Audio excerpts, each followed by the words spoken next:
Hi, Renee here. I wanted to show you guys this cake recipe, and it was delectable. So much so that my son was like, "Mom, I want you to make that cake for my birthday." And this is literally like 10 days later. So he loves cherries. So I'm going to alter the recipe a little bit, and I'm going to actually use a cherry filling instead, but I wanted to walk you through it step by step. So here we go. And like I said, the recipe will be below, but we'll basically take, and I have everything measured out already because I was trying to like save time.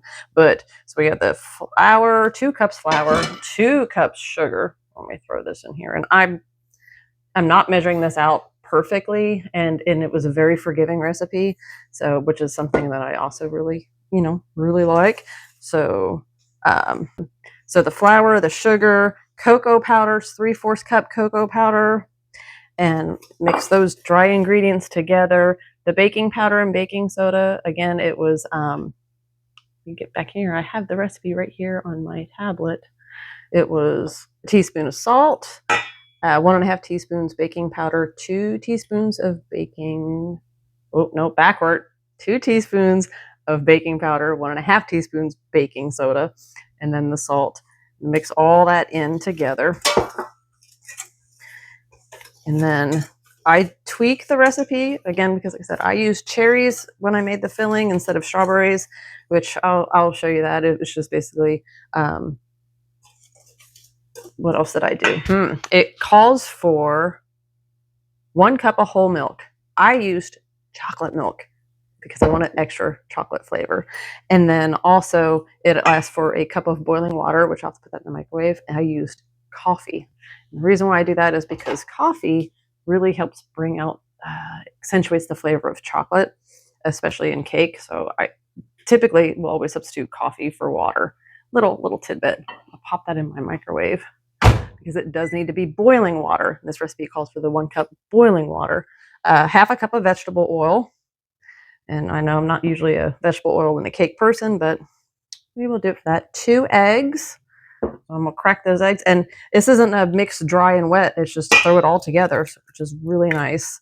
So we're gonna pop that in there. I'm gonna start that whisking process, a little bit on the eggs, and then I'm gonna add that beautiful milk. Like I said, so, and I tend to do that. I will make a recipe the first time. Usually I follow the recipe on point, and then after that I kind of tweak it and do my own little thing. We put this on microwave. I think 3 minutes ought to boil that water. And then let's see, it does call for 2 teaspoons of vanilla extract. So we're gonna add that in a minute. I am a sloppy baker over here.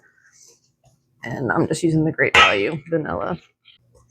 And one thing I liked about this recipe is because it was so forgiving, did not have to have everything accurately measured, was able to change a few things around, and it still was delectable. And then, so you'll notice though, and this was what kind of threw me off when I made it the first time, I was a little scared because the batter ended up being super runny. And I thought, oh, I messed it up. It's how it's supposed to be. So right now the batter looks like normal, cake, almost. And then what I did was I have a mess everywhere now. I got 3 8-inch pie pans that I prepped. So I get this stuff out of the way, and I'm going to check it. Oh, that coffee is boiling. All right. And so see, nice hot. And you can just use water. It's just, I've noticed, like I said, whenever I add coffee to the mix, it really enhances the flavor of the chocolate. There's a science behind it, but I'm not a scientist. I don't know. I just know it works. I'm not going to knock it. I love coffee. I usually have coffee every day, so I'm not in short supply. All right. And then I'm going to try to show you how runny this will end up being. If I can get it in screen. You can tell it's my first time making one of these videos. I'm horrible at it. But you'll see. Now it is like super runny, which had me scared. Really did. I was like, I did something so wrong. And I don't even know if this will translate, but how much runnier that is. It's like soupy, very soupy. But that is actually how it is supposed to be. And you divide that evenly between these 3 pans. And it says 350 degrees. I know that. I have a convection oven, so I actually ended up, it says 350, but I actually had it set at 375 on mine, and that turned out perfect for me. So obviously, like anything, oven temperatures vary. It's like pant sizes. You can say 350, but is it really? Okay. And then I'm going to ballpark, or eyeball, I should say. They look fairly even. So, we're going to pop these in the oven. Okay, so while the cake is in the oven baking, I just wanted to show you, I already made the cherry filling. I used frozen cherries because I was too lazy to go pit my own. I did buy some fresh cherries that we'll put on top of the cake when we go to decorate it. But this was, I think the recipe calls for 2¼ cup strawberries. And then it wanted a ½ cup of sugar, 2 tablespoons of cornstarch, and 2 tablespoons of water. Like I said, I substituted cherries this time. I used strawberries the first time. But anyway, so you break down the cherries and the sugar in the pot. And then once it gets boiling, you mix the cornstarch with the cold water, add it in. I think I used 3 tablespoons of cornstarch and 3 tablespoons of water because I wanted this to be super thick. The cherries had a lot more juice to it, so I just wanted to get it to this kind of a, consistency, because this is what's going to go in between the layers of the cake. Okay, let's take a peek. It's been 30 minutes. Pulling away from the pan, that's a good sign. I think it's actually done. I'm going to go ahead and pull these out. Okay, so the next step is to make the ganache. I make 2 different versions. We're going to do the wet version that's going to go over the whole cake, and then we'll do a whipped ganache for the accents around the cake.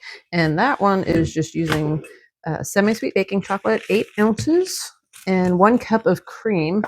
And we'll just open that up. And you're going to heat the cream up. You can do it on the stove top.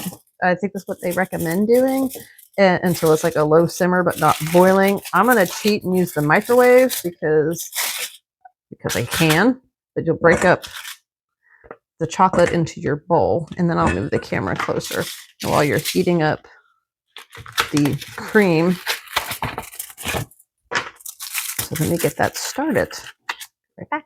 Put it in the microwave for a couple of minutes to make it nice and hot, but not boiling. You can kind of see the steam, and we're going to let it sit.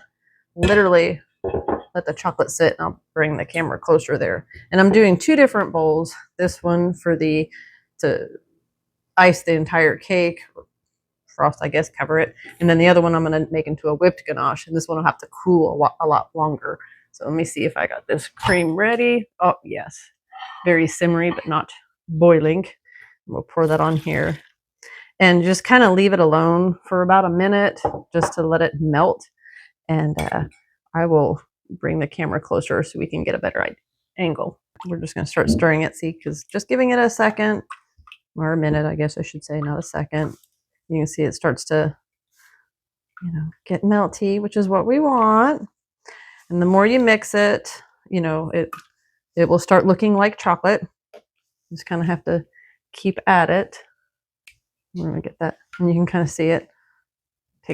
Doesn't take much, and that's pretty. We're going to let it set up for a second. We're going to get ready to assemble the cake. I did put the cherry filling in the refrigerator while the cake was baking, so it would be nice and cool and firm up further. And then this is the one we're going to whip. This is going to have to spend some time in the fridge to cool down. We're a little ways from that, but just to kind of see what it looks like at first. So you just gently stir. This is delicious, though. If you've never worked with ganache, it's so simple and so decadent. I like to top a lot of chocolate cakes with it, and then if you whip it, it'll look like regular like cake frosting, and you'll see that because that's what we're going to do to this bit right here. So see how pretty and shiny enough. Okay, so I think I have everything set up to show you guys this. Now, sometimes if I'm doing this cake for other people, I would torte the cake, which basically would also be like to take off the little dome tops, but I'm not going to worry about that today for this cake. My son's not going to care. So, and I've got the cherry filling. You see how much it's set? Maybe you can see it. And then I'll just plop a little bit right here just to hold the cake onto the plate. Sometimes I would do that with frosting as well, but I'm just going to do it with a little bit of the filling. And then we're going to put this first cake piece on and kind of center it. I want it to look somewhat nice, and we'll clean that up in a little bit. And then flop on a nice layer, about half of this. I guess it would be like a jam now, huh? And I like to lay it on pretty thick. So we're gonna pop that layer. So maybe like that, and kind of smooth it out. Like I said, if I was gonna do this professionally to sell or probably give away, I would take the domes off the top of the cake. But for today, I'm not gonna worry about it too much. Let me grab my other layer. And then we're gonna, okay, so I think this layer I'm just gonna set right on top of that one. Give it a little squish down so if it doesn't move around too much. And then we're gonna put more cherries on top of that. Well, actually, no, I could have probably put some of the chocolate on there. That would have been nice too, huh? Can't remember. I don't think I did that last time. But that would probably give it even more decadent. Okay, let me get this plopped. You're gonna just see this pan as I go flop. Get the rest of that cherry goodness on this cake.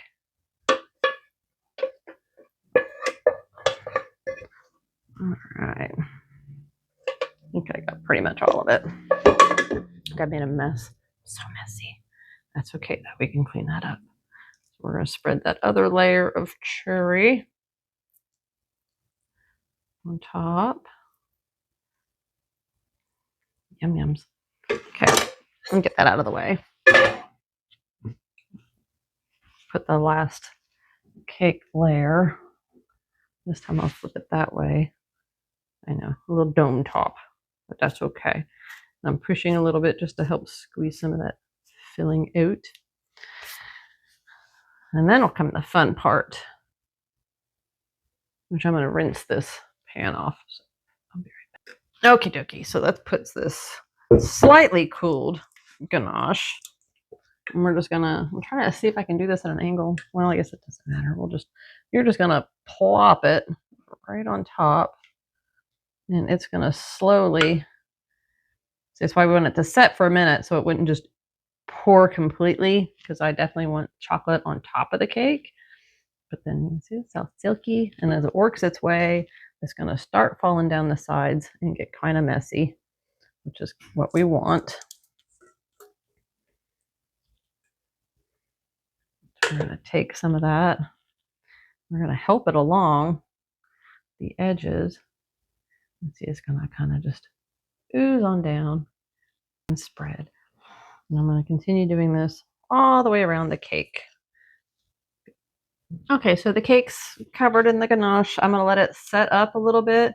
It doesn't have to be perfect because we're decorating this cake with the whipped ganache and additional cherries. Okay, so I had to change angles and move to a different counter because I had to have an outlet to plug in my hand mixer. So the ganache that I had in the fridge, it's looking like this. Hopefully, I don't have enough light in here to kind of see what it looks like. And then it'll take turns. It's good and cold. We're going to whip it for a little bit, put it back in the fridge. Okay, hopefully it's a little bit brighter to see. So I've refrigerated this, and you can see it kind of got hard. That's what we want it. We want it to cool off. I whipped it a little bit, put it back in the fridge. Now I'm bringing it back out. We're going to whip it again, and it should start turning into frosting. Okay, so you can kind of see how it lightened up in color, and it's really kind of been fluffed up even more. So it's not quite where I want it. So I'm going to put it back in the fridge for just a few more minutes, and then I'm going to give it a final whipping, and then it should be good. But you can see how, all that air getting incorporated to it. But unfortunately, it is time consuming. So we will do it again here in just a minute. Okay. So the final whipping of the whipped ganache, you can kind of see it looks like regular frosting now. And let me scoot this back real quick. So what I did was I have a Wilton 1M tip. that I use Ziploc bags because I'm too cheap to buy the decorator bags. That's just the way that, it has to go sometimes. And again, since I'm making this as a quick birthday cake, I'm not getting super fancy.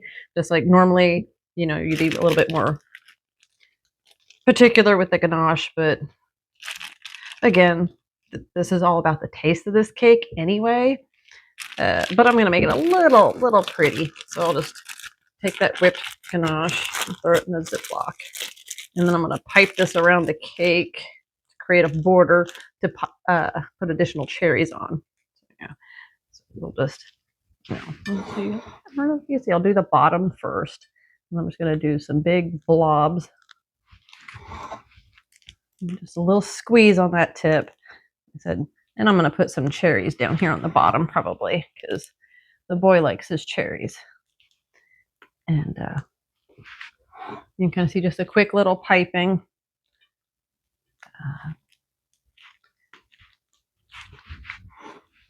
have to add more in a second here. So I just didn't put enough in. Okay. All right. And I'm going to finish piping this around and I'm going to do some on the top and then we'll be right back. Okie dokie. So piped around the top too. And then we're going to take the cherries. I decided not to pit them. I was like, it's too much effort. Just place cherries around the cake on that whipped ganache to make it look a little extra because we like a little extra.